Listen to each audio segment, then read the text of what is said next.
दोस्तों एक बार फिर से बिहार के अंतर्गत दो पासवान समाज के साथ दुर्व्यवहार किया गया और दुर्व्यवहार करके दोनों युवकों को दोस्तों मॉब लिंचिंग कर और मार दिया गया। दोस्तों जहां जहां भी बीजेपी की सरकार आज है दोस्तों वहां पे बहुत ही गलत तरीके से अभी भी दलित आदिवासी के ऊपर अत्याचार, अन्याय और भेदभाव हो रहा है।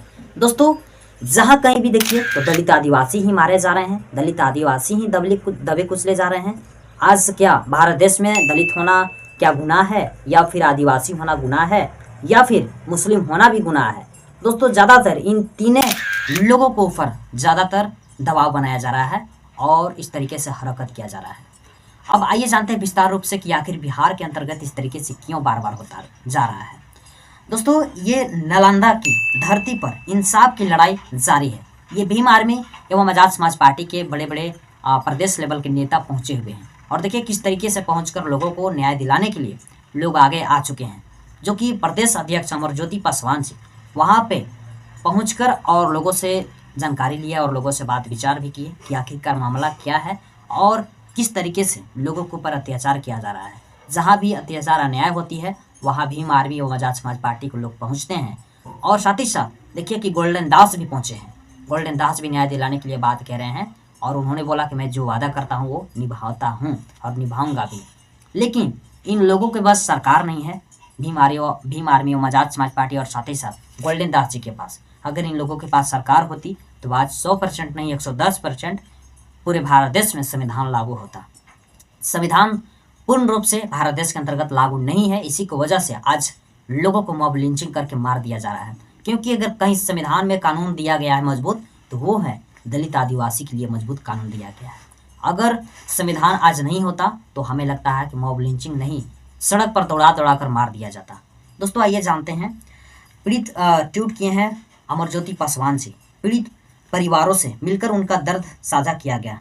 किसी भी सभ्य समाज में भीड़ द्वारा कानून अपने हाथ में लेना सभी कार्य नहीं हो सकता। दोषी चाहे कितने भी प्रभावशाली क्यों ना हो उन्हें कड़ी से कड़ी सजा मिलनी चाहिए। हम बिहार सरकार और प्रशासन से मांग करते हैं मामला की निष्पक्ष एवं समयबद्ध जांच हो। दूसरा, सभी दोषियों की तत्काल गिरफ्तारी हो। तीसरा, पीड़ित परिवारों को उचित मुआवजा और सरकारी सहायता मिले। चौथा बोले हैं परिवार के एक सदस्य को नौकरी दी जाए। पांचवा, मॉब लिंचिंग की घटनाओं पर रोक लगाने के लिए कठोर कार्रवाई हो। भीम आर्मी अन्याय के खिलाफ सड़क से सदन तक संघर्ष करती रहेगी। हमारी लड़ाई जारी रहेगी जब तक लोगों को न्याय नहीं मिल जाता है। जय भीम, जय संविधान। क्या करेंगे? लोगों का हाथ में शक्ति नहीं है, लोगों का हाथ में मजबूती नहीं है। एक संगठन के तौर पे इन लोग काम कर रहे हैं, लोगों को न्याय दिलाने का कार्य करते हैं, लोगों से मिलते हैं, जितना बनता है उतना करते हैं। नहीं इन लोगों के हाथ में सरकार है और नहीं इन लोगों के हाथ में पावर है।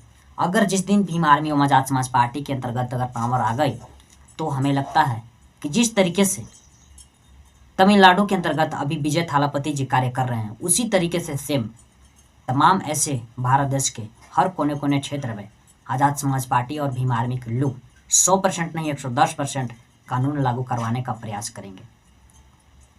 तो आप लोग हमें बताइए कि आखिरकार इस भारत देश में दलित आदिवासी को जन्म होना या दलित आदिवासी होना, मुस्लिम होना क्या गुनाह है, या फिर संविधान किस लिए बना हुआ है, कानून व्यवस्था किस लिए है, जो कि आज कानून व्यवस्था होते हुए भी लोगों को ऊपर अत्याचार, अन्याय और इस तरीके से मॉब लिंचिंग करके मार दिया जा रहा है।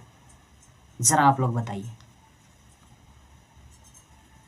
तो बस मिलते हैं आगे की ओर। आप लोग इस तरह से वीडियो में बने रहें। जय भीम, जोहार, नमस्कार।